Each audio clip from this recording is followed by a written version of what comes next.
Hello friend, welcome to Rupal features. मित्रों, मैं निर्दोष हूँ, मैं बेकसूर हूँ, मैं एक अच्छा आदमी हूँ, मैं वेनेजुएला का राष्ट्रपति हूँ। मेरा किडनैप कर लिया गया है, मुझे छोड़ दीजिए, मैं अपने देश जाना चाहता हूँ।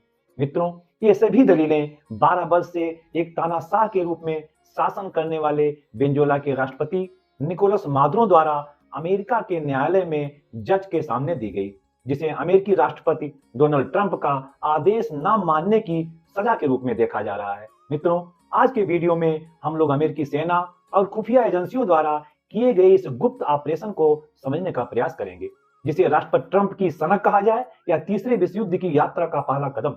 मित्रों, 2 जनवरी 2026 को रात में 11:46 पर राष्ट्रपति ट्रंप के निर्देश पर 150 से अधिक बम वर्षक विमानों ने 20 से अधिक हवाई अड्डों से एक साथ उड़ान भरी और 2:01 पर विश्व के सबसे खतरनाक operation absolute resolve elite force द्वारा पूरा करते हुए वेनेजुएला के राष्ट्रपति निकोलस मादुरो और उनकी पत्नी सिलिया फ्लोरेस को बंदी बनाकर न्यूयॉर्क अर्थात अमेरिका के सबसे डरावनी jail EMDC metropolitan detention centre में डाल दिया जाता है। मित्रों, इस ऑपरेशन में अमेरिका द्वारा F-A-18 super Hornets, F-22, F-35, EA-18G, E-2D Hawkeyes, B-1 Lancer bombers, शक्तिशाली ड्रोन, अपाचे और चिनूक हेलीकॉप्टर आदि खतरनाक और सबसे एडवांस जेट का प्रयोग किया गया। इस ऑपरेशन में RQ-170 ड्रोन्स और MB ओशन ट्रेडर से लगातार क्विक इंटेलिजेंस लिया जा रहा था। सबसे पहले वेनेजुएला के एयर डिफेंस सिस्टम को डिफ्यूज कर दिया गया। राजधानी काराकस की लाइट ग्रिड को ऑफ करते हुए EA-18G ग्राउलर्स से सभी प्रकार के नेटवर्क और कम्युनिकेशन को ब्लाइंड कर दिया गया। संभावित हमला करने वाले एयरबेस और मिसाइल सेंटरों पर F-35 से बमबारी करके नष्ट कर दिया गया। MH-60M ब्लैक हॉक्स और MH-47G चिनूक हेलीकॉप्टरों द्वारा डेल्टा फोर्स के जवान निकोलस मादुरो के महल में पहुंचते हैं। उनकी सुरक्षा में तैनात सुरक्षा कर्मियों से भारी गोलाबारी होती है, जिसमें मादुरो की सुरक्षा में तैनात 2000 सुरक्षा कर्मियों में से लगभग 200 सुरक्षा कर्मी मारे जाते हैं। हालांकि अमेरिका के 7 सैनिक भी घायल हो जाते हैं और एक हेलीकॉप्टर क्षतिग्रस्त हो जाता है। फिर भी 30 मिनट के ऑपरेशन में निकोलस मादुरो और उनकी पत्नी सिलिया फ्लोरेस को डेल्टा फोर्स द्वारा उनके बेडरूम से बंदी बना लिया जाता है। मित्रों, यहाँ एक बात यह भी जान लेना चाहिए, मादुरो ने अपनी सुरक्षा के लिए एक मोटी स्टील की दीवार वाली सुरंग बनवा रखी थी। यदि वे उसमें जाने में सफल हो जाते तो अमेरिकी सेना को उसे भेदना कठिन हो जाता। मित्रों, डेल्टा फोर्स के हमले के दौरान मादुरो उस कमरे की तरफ तेजी से भागे, किंतु 47 सेकंड पहले ही उन्हें पकड़ लिया गया। मित्रों, अमेरिकी खुफिया एजेंसी CIA द्वारा मादुरो को पकड़ने से संबंधित ऑपरेशन एब्सोल्यूट रिजॉल्व वास्तव में 20 मार्च 2020 में ही शुरू कर दिया गया था। मादुरो को पकड़ने के लिए $500 करोड़ का इनाम रखा गया।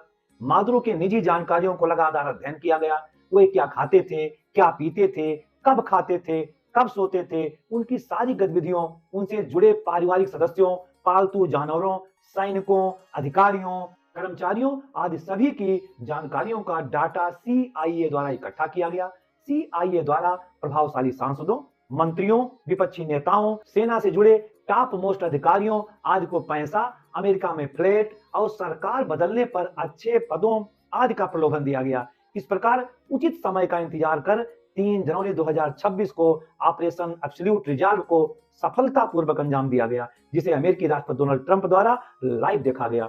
मित्रों, आगे बढ़ने से पहले एक नजर वेनेजुएला पर भी हम लोगों को डाल लेना चाहिए। मित्रों, वेनेजुएला दक्षिणी अमेरिकी महाद्वीप का एक बहुत ही सुंदर देश है, जिसकी तुलना स्विट्जरलैंड से की जाती है। यह गुयाना, ब्राजील और कोलंबिया आदि देशों से घिरा हुआ है। इसके पूरब में अटलांटिक महासागर है। यहाँ विश्व प्रसिद्ध पर्यटक स्थलों की भरमार है। यहाँ घूमने वाले सैलानियों की भीड़ हमेशा बनी रहती है। इस देश ने विश्व को 5 मिस वर्ल्ड और 6 मिस यूनिवर्स दिया है। इसकी अर्थव्यवस्था की तुलना दुनिया के टॉप 10 GDP वाले देशों में की जाती थी। किंतु मित्रों, बोलिवेरियन क्रांति द्वारा 1999 में ह्यूगो चावेज वेनेजुएला के राष्ट्रपति बने। उन्होंने अमेरिकी विरोधी नीति के अंतर्गत समाजवादी व्यवस्था की स्थापना की जिसमें तेल का राष्ट्रीयकरण और वेनेजुएला वासियों को बिना काम किए हुए मुफ्त और फ्री की आदत डलवा दी। ह्यूगो चावेज के बाद 2013 में निकोलस मादुरो राष्ट्रपति बनते हैं, जो अमेरिका के घोर विरोधी थे, जिसने अपने तानाशाही शासन के अंतर्गत पूरे देश को आर्थिक बदहाली,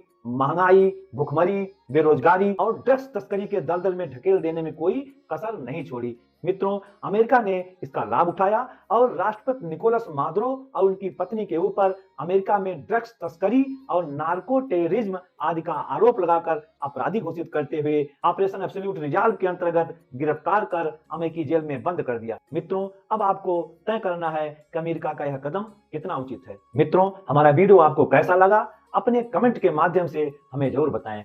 मित्रों, हमारा अगला वीडियो आपको लगातार और सतत मिलता रहे, इसके लिए हमारे चैनल को लाइक, शेयर और सब्सक्राइब करते रहिए। थैंक यू, धन्यवाद, जय हिंद।